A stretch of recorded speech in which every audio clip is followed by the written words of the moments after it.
नमस्कार साथियों, आप देख रहे हैं यूपी समाचार, जहां आपको मिलती है उत्तर प्रदेश की दिन भर की ताजा और बड़ी खबरें। वहीं मुख्यमंत्री योगी आदित्यनाथ ने आज 5 बड़े ऐलान भी किए हैं, जो आज से ही लागू हो चुके हैं। तो खबरों का सिलसिला शुरू करने से पहले अगर आपने अभी तक हमारे यूट्यूब चैनल यूपी समाचार को सब्सक्राइब नहीं किया है और वीडियो को लाइक नहीं किया है, तो फटाफट कर दीजिए ताकि आपको मिलती रहे उत्तर प्रदेश की हर बड़ी खबर सबसे पहले। आज की पहली खबर, लखनऊ से रोहिंग्या बांग्लादेशी निकाले जाएंगे, 5 नए वेंडिंग जोन बनेंगे। आदित्यनाथ के हस्ताक्षेप के बाद मेयर सुषमा खरकवाल और नगर आयुक्त गौरव कुमार के बीच 2 महीने बाद सुलह हो गई। इसका असर कार्यकारिणी की बैठक में देखने को मिला, जहां 8 से ज्यादा विकास कार्यों को आम सहमति से पास कर दिया गया। इनमें सोलर पैनल लगाने वाले लोगों को हाउस टैक्स में 10% की छूट, रोहिंग्या बांग्लादेशियों का सर्वे और शहर के 5 जोनों में मॉडल वेंडिंग जोन बनाने के महत्वपूर्ण निर्णय शामिल हैं।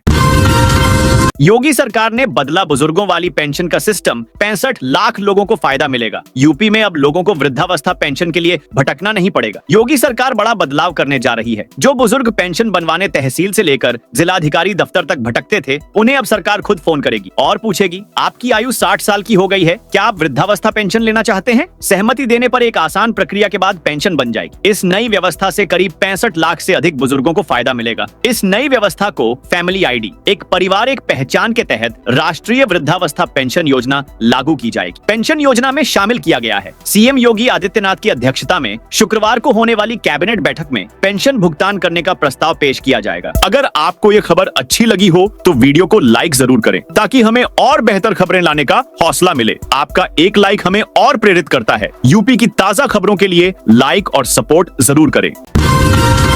यूपी में 41,000 से ज्यादा किसानों से 2,43,000 मीट्रिक टन धान की खरीद योगी सरकार के नेतृत्व में किए जा रहे प्रयासों को अन्नदाता किसान का निरंतर साथ मिल रहा है। विपणन सत्र 2025 से 26 के अंतर्गत धान खरीद में हो रही वृद्धि इस बात को पुख्ता कर रही है। बुधवार अपराह्न 3:30 बजे तक 41,583 किसानों से 2,43,000 मीट्रिक टन धान खरीद की जा चुकी है। इसके लिए प्रदेश में अब तक 4,110 क्रय केंद्र भी स्थापित किए जा चुके हैं। वहीं 1 सितंबर से अब तक 3,58,372 किसानों ने पंजीकरण करा लिया है।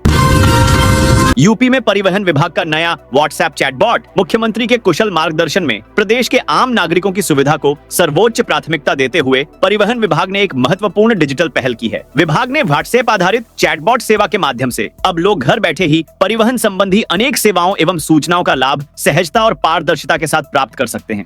इसका उद्देश्य नागरिकों को सरल, सुलभ एवं पारदर्शी सेवाएं प्रदान करना है। इस चैटबॉट के माध्यम से उपयोगकर्ता अपने मोबाइल पर ही ड्राइविंग लाइसेंस, वाहन पंजीकरण, कर भुगतान, फिटनेस प्रमाण पत्र, परमिट और अन्य सेवाओं से संबंधित जानकारी प्राप्त कर सकते हैं।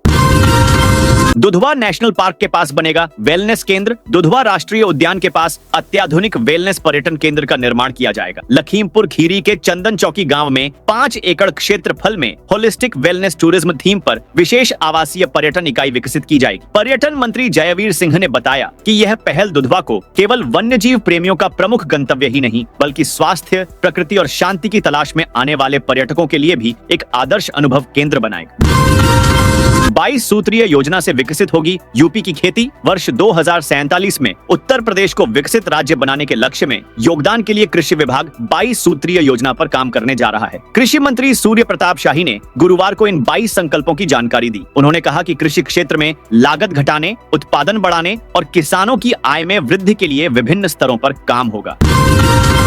भोजपुरी गायक पवन सिंह को मिली सशर्त अग्रिम जमानत। भोजपुरी गायक पवन सिंह को कैंट थाने में दर्ज धोखाधड़ी के मुकदमे में अपर जिला जज देवकांत शुक्ला की अदालत ने सशर्त अग्रिम जमानत दे दी। अदालत ने पवन सिंह को आदेश दिया है कि वह इस आशय की अंडरटेकिंग लिखित वादा प्रस्तुत करेंगे कि वह विवेचना में सहयोग करेंगे और संबंधित साक्षियों को आतंकित व प्रभावित नहीं करेंगे। अभियोजन के अनुसार नदेसर क्षेत्र के होटल व टूर एंड ट्रेवल्स कारोबारी विशाल सिंह ने प्रार्थना पत्र दिया था कि वर्ष 2017 में उसकी मुलाकात फिल्म निर्माता प्रेम शंकर राय और उनकी पत्नी सीमा राय से मुंबई में हुई थी। भोजपुरी फिल्म में निवेश कर मुनाफा कमाने का प्रेम शंकर राय ने प्रस्ताव दिया।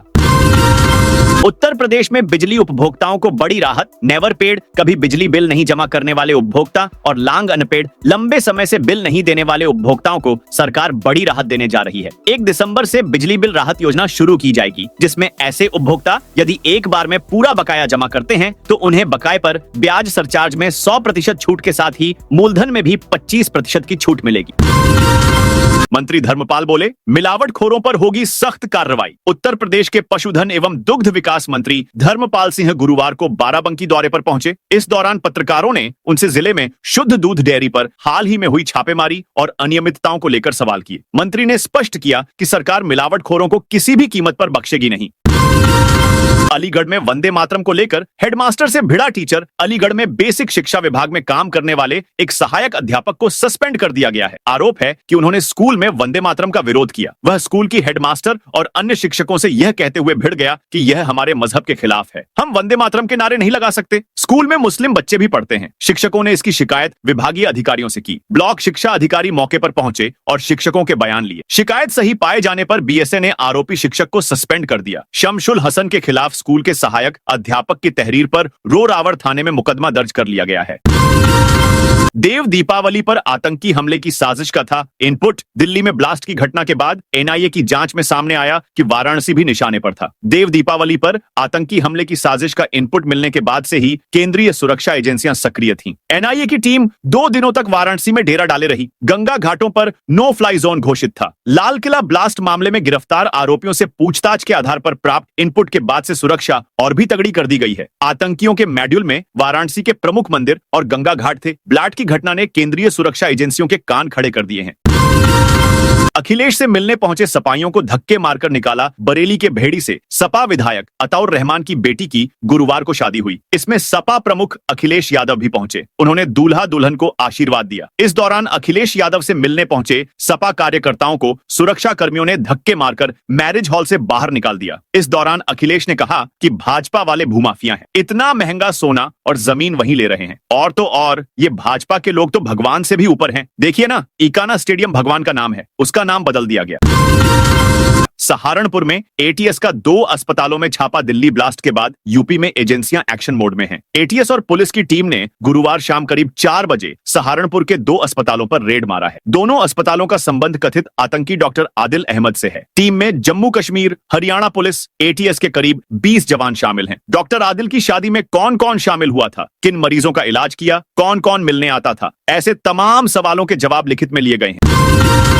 एक ही फार्मूले से तय होगा हर जिले का सर्किल रेट। सर्किल रेट तय करने की नई व्यवस्था लागू होने से निबंधन विभाग के कामकाज में पारदर्शिता आएगी। संपत्तियों की खरीद फरोख्त में आसानी होगी। स्टैंप संबंधी वाद भी कम होंगे। श्रेणियों की संख्या घटने से भी संपत्तियों की खरीद बिक्री और भू उपयोग में परिवर्तन कराना पहले से आसान होगा। बरेली के उप निबंधक प्रथम रवि प्रकाश वर्मा ने बताया कि अभी कोई गाइडलाइन तो नहीं आई है, लेकिन नई व्यवस्था के तहत सभी जिलों में समान दरें होने से कामकाज में सहूलियत होगी। विकासशील एवं विकसित गांवों की जमीनों के सर्किल रेट अलग अलग हैं। तंबाकू मुक्त ग्राम पंचायत में 2 लाख के अतिरिक्त कार्य होंगे। तंबाकू मुक्त अभियान 3.0 को लेकर जिला स्तरीय समन्वय समिति की बैठक गुरुवार को कलेक्ट्रेट सभागार में आयोजित हुई। 100 ग्राम पंचायतों को तंबाकू मुक्त ग्राम बनाने का लक्ष्य निर्धारित करते हुए कहा कि जो ग्राम पंचायतें यह लक्ष्य हासिल करेंगी उनमें क्रिटिकल गैप फंड से 2-2 लाख रुपए के विशेष विकास कार्य कराए जाएंगे। वही स्कूलों के 100 मीटर के दायरे में किसी भी प्रकार का तंबाकू विक्रय सख्ती से रोकना होगा। इसके लिए एसईएम, डिप्टी सीएमओ, पुलिस और खाद्य सुरक्षा अधिकारी की सदस्यता वाली 10 संयुक्त टीमों का गठन किया गया है। ये टीमें विद्यालयों के आसपास तंबाकू बेचने वालों पर मौके पर ही विधिक कार्रवाई करेंगी। 107 लोगों का खुफिया एजेंसियों ने सत्यापन किया शुरू। फरीदाबाद में 2900 किलो विस्फोटक मिलने और दिल्ली में हुए धमाके की आरोपी डॉक्टर शाहीन सिद्दीकी का कानपुर कनेक्शन मिलने के बाद खुफिया एजेंसियों ने शहर में निगाहबानी तेज कर दी है। Police, crime branch, LIU, local intelligence ने 100 से अधिक लोगों की गतिविधियों पर नजर गड़ा दी है।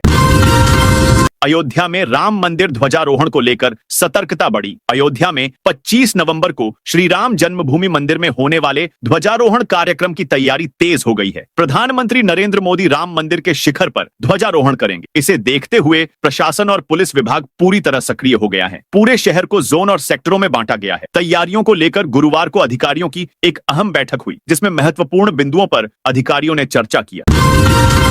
बृजभूषण सिंह 2 साल बाद महिला पहलवानों से मिले यौन शोषण के आरोपों के 2 साल बाद पूर्व सांसद बृजभूषण शरण सिंह ने आज रोहतक में अंतर्राष्ट्रीय महिला पहलवानों से मुलाकात की है। इस दौरान ओलंपियन निशा दहिया, रितिका हुड्डा, वर्ल्ड मेडलिस्ट सारिका और कॉमनवेल्थ गेम्स मेडलिस्ट पूजा गहलोत सहित कई खिलाड़ियों ने और उनके परिजनों ने उनका स्वागत किया है। यूपी के इस रूट पर 3 दिन तक बंद रहेंगी दिल्ली जाने वाली रोडवेज बसें। यदि आप मथुरा से NH-19 से छाता, कोसीकल्ला, पलवल, बलभगढ़, फरीदाबाद होकर दिल्ली जाने की सोच रहे हैं तो 3 दिन अपने घरों से समय से पहले निकलें ताकि वे समय से दिल्ली पहुंच सके, क्योंकि बागेश्वर पीठाधीश्वर धीरेन्द्र शास्त्री के नेतृत्व में निकाली जा रही सनातन हिंदू एकता यात्रा गुरुवार की शाम को कोसीकल्ला पहुंच गई है। इस कारण दिल्ली जाने वाली रोडवेज की बसें NH-19 पर कोसी होते हुए दिल्ली जाने के लिए बंद कर दी गई है। लखनऊ से UAE के लिए फिर शुरू होगी सीधी उड़ान। खाड़ी देशों की यात्रा करने वाले यात्रियों के लिए एयर इंडिया ने लखनऊ से संयुक्त अरब अमीरात के लिए सीधी उड़ान शुरू की है। उड़ान सेवा फिर से शुरू करने की घोषणा की है। यह उड़ान 8 दिसंबर से शुरू होगी और सप्ताह में 3 दिन संचालित की जाएगी। इस उड़ान को इस साल की शुरुआत में बंद कर दिया गया था, लेकिन बढ़ती मांग और यात्रियों की सुविधा को देखते हुए अब इसे दोबारा शुरू किया जा रहा है। यूपी में ARTO खनन अफसर और दलालों पर तगड़ा एक्शन। यूपी प्रदेश STF ने खनन और परिवहन विभाग के अफसरों, कर्मचारियों व दलालों के खिलाफ बड़ी कार्रवाई की है। फतेहपुर, रायबरेली और उन्नाव के खनन अफसरों, ARTO कार्यालय के कर्मचारियों समेत कुल 22 दलालों पर FIR दर्ज की गई है। रायबरेली और फतेहपुर से मोरंग कारोबार से जुड़े 2 दलाल मोहित सिंह और सुशील को गिरफ्तार कर लालगंज पुलिस के हवाले किया गया है। वहीं उन्नाव में भी 5 दलालों को पकड़ा गया है। 2 महीने की नोटिस के बिना इस्तीफा नहीं दे सकते यूपी पुलिस के अधिकारी। पुलिस अधिकारियों को लेकर इलाहाबाद हाईकोर्ट ने एक महत्वपूर्ण आदेश दिया है। इलाहाबाद हाईकोर्ट ने आदेश में कहा है कि यूपी पुलिस का कोई अधिकारी इस्तीफा देना चाहता है तो उसे पुलिस अधिनियम 1961 के साथ उत्तर प्रदेश पुलिस विनियमावली के विनियम 505 के तहत अनिवार्य 2 महीने का नोटिस विभाग को देना होगा। इस प्रावधान का पालन न करने पर इस्तीफा दोषपूर्ण हो जाएगा। यह आदेश न्यायमूर्ति विकास बुधवार ने दिया है। मेरठ देहरादून हाईवे पर जाम से मिलेगी निजात। मेरठ देहरादून हाईवे पुराना NH-48 पर लगने वाले भीषण जाम से अब लोगों को जल्द राहत मिलेगी। राष्ट्रीय राजमार्ग प्राधिकरण ने प्रतापपुर से मुजफ्फरनगर तक इस मार्ग के 6 लेन चौड़ीकरण की विस्तृत परियोजना रिपोर्ट तैयार करनी शुरू कर दी है। इसके लिए कंसल्टेंट एजेंसी का ड्रोन सर्वे अंतिम चरण में है। बरेली बवाल के मास्टरमाइंड तौकीर रजा को मिली जमानत। बरेली में हुए बवाल के मुख्य आरोपी मौलाना तौकीर रजा को कोर्ट ने जमानत दे दी है। हालांकि इससे बावजूद तौकीर रजा का जेल से बाहर आना फिलहाल संभव नहीं है। उन पर दर्ज कई अन्य मामलों में सुनवाई और गिरफ्तारियां जारी हैं। अभी वे फतेहगढ़ जेल में ही बंद हैं। बरेली बवाल के बाद 5 थानों में कुल 10 मुकदमे दर्ज किए गए थे। शुरुआती जांच में इनमें से 7 मामलों में तौकीर रजा को नामजद किया गया था। बाद में शेष 3 मामलों में भी उनकी भूमिका पाए जाने पर उनका नाम बढ़ा दिया गया। अब तक 10 में से 4 मामलों में सुनवाई हो चुकी है। दिल्ली विस्फोट के बाद मेरठ में कश्मीरी छात्रों का सत्यापन। दिल्ली में हुए विस्फोट के बाद मेरठ जोन में पढ़ रहे लगभग 600 कश्मीरी छात्रों का सत्यापन किया जा रहा है। खुफिया एजेंसियां और पुलिस की टीमें इन छात्रों में देश विरोधी डॉक्टर मॉड्यूल से जुड़े किसी भी क्लू की तलाश कर रही है। मेरठ में सुभारती और शोभित यूनिवर्सिटी समेत विभिन्न कॉलेजों में करीब 150 कश्मीरी छात्र अध्ययनरत हैं। स्कूलों में वंदे मातरम अनिवार्य, सपा विधायक ने किया समर्थन। मुख्यमंत्री योगी आदित्यनाथ द्वारा संभल से समाजवादी पार्टी के विधायक इकबाल महमूद ने समर्थन व्यक्त किया है। उन्होंने कहा कि यह योगी सरकार का आदेश है और इसका पालन किया जाएगा। गुरुवार शाम संभल के थाना रायसत्ती क्षेत्र स्थित अपने आवास पर पूर्व कैबिनेट मंत्री इकबाल महमूद ने मीडिया से बात की। उन्होंने कहा, योगी जी की सरकार है, उन्होंने जो आदेश किया है उसका पालन होगा। इसका क्या विरोध करना और क्या सही, जो आदेश किया है वह ठीक है। हरियाणा में धीरेन्द्र शास्त्री बोले, डॉक्टर मुल्ला मत बनो। हरियाणा में बागेश्वर धाम के प्रमुख धीरेन्द्र कृष्ण शास्त्री की सनातन एकता पदयात्रा 6 दिन के बाद आज यानी 13 नवंबर को अपनी यात्रा पूरी कर यूपी में पहुंच गई। गुरुवार को यात्रा होडल अनाज मंडी से शुरू हुई। यहां धीरेन्द्र शास्त्री की तबीयत बिगड़ गई थी। उन्हें सड़क पर लेटाया गया और डॉक्टरों की विशेष टीम ने उनका इलाज किया। होडल में धीरेन्द्र शास्त्री ने कहा कि दिल्ली ब्लास्ट आतंकवादी हमला था। उन्होंने हमारी पदयात्रा को भी टारगेट कर हिंदुओं को डराने की कोशिश की। हम बता देते हैं कि मौलवी मदरसे में बच्चों को डॉक्टर कलाम बनाएं, डॉक्टर मुल्ला नहीं तो पूरी कौम को दिक्कत होगी।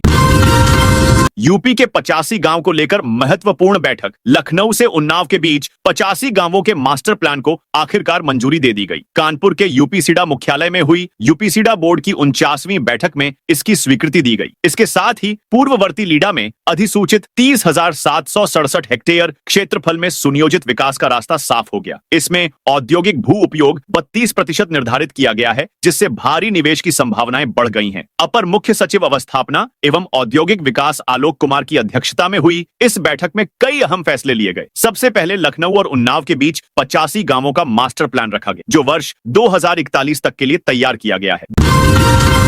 दिल्ली में ब्लास्ट के बाद वाराणसी में एनएसजी का मैकाड्रिल, दिल्ली में हुए ब्लास्ट के बाद वाराणसी में सुरक्षा एजेंसियां पूरी तरह अलर्ट पर हैं। शहर के सभी संवेदनशील स्थलों पर सुरक्षा बलों की तैनाती बढ़ा दी गई है और सघन तलाशी अभियान चलाया जा रहा है। इसी कड़ी में गुरुवार को रविदास घाट पर एनएसजी नेशनल सिक्योरिटी गार्ड ने एटीएस एंटी टेररिस्ट स्क्वाड के साथ मिलकर मॉक ड्रिल का रिहर्सल किया।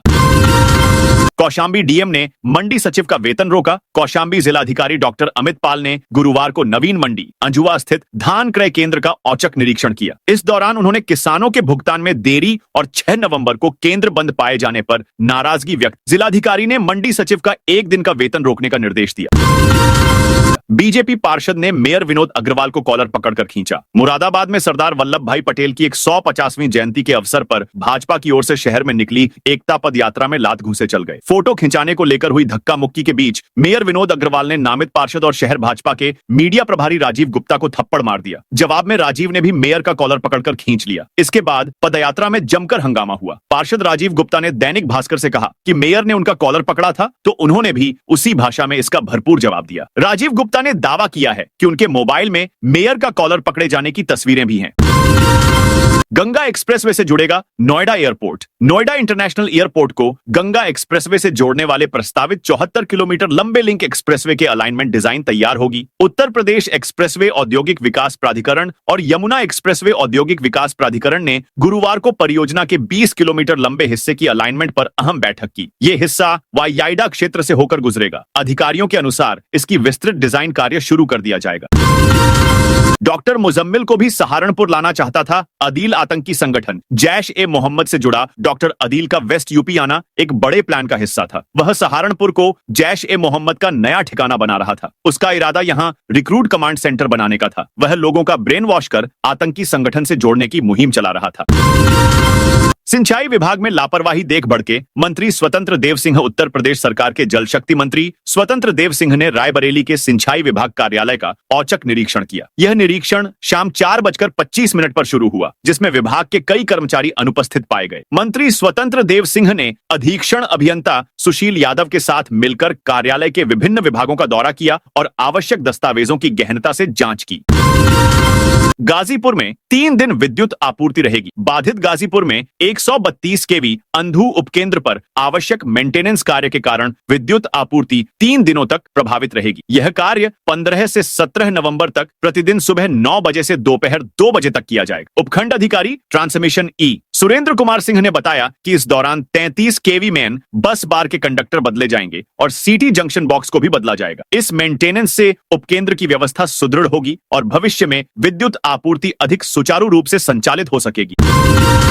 सपा प्रवक्ता निधि यादव बोली, एसआईआर वोट काटने की साजिश समाजवादी पार्टी की राष्ट्रीय प्रवक्ता निधि यादव ने दावा किया है कि एसआईआर स्पेशल समरी रिवीजन के जरिए गरीबों और एक विशेष समुदाय के वोट काटने की कोशिश की जा रही है। उन्होंने कहा कि सपा एसआईआर के खिलाफ नहीं है, बल्कि वह पारदर्शी मतदाता सूची चाहती है, लेकिन जिस तरह से चुनाव आयोग एक तरफा कार्रवाई कर रहा है वह संदिग्ध है।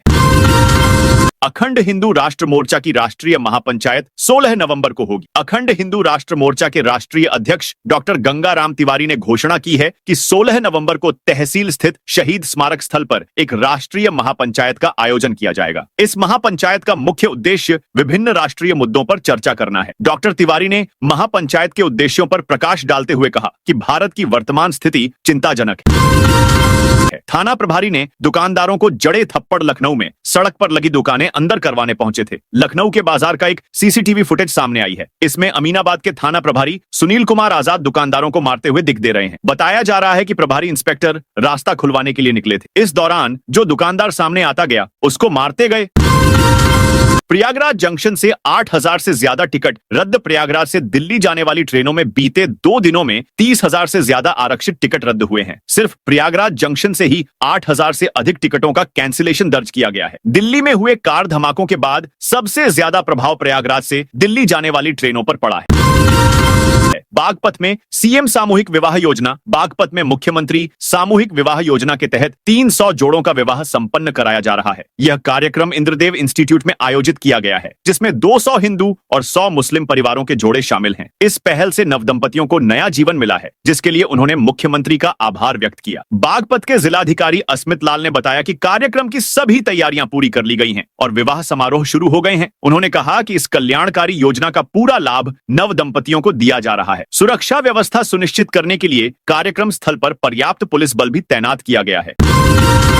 खेत में चांदी के सिक्कों से भरा मटका मिला। फिरोजाबाद के एक गांव में बुलडोजर से मिट्टी की खुदाई चल रही थी। इसी दौरान बुलडोजर के फावड़े से भरी एक मटकी निकल आई। आवाज सुनते ही ड्राइवर ने जोर से चिल्लाया, चांदी की मटकी मिल गई। पास में खेल रहे बच्चे भी मौके पर पहुंच गए। जैसे ही मटकी को उठाया गया, वह टूटकर बिखर गई। मटकी टूटते ही चांदी के सिक्कों को लेने के लिए लोगों में छीना झपट्टी शुरू हो गई। कुछ ही मिनटों में सभी सिक्के लूट लिए गए। इस दौरान एक बच्चे को 10 सिक्के मिले थे, जिन्हें ड्राइवर ने मारपीट कर छीन ले गए। सूचना मिलते ही खेत के मालिक भी वहां पहुंचे, लेकिन तब तक कई लोग सिक्के लेकर फरार हो चुके थे। घटना जसराना थाना क्षेत्र के ग्राम पंचायत नवादा का है।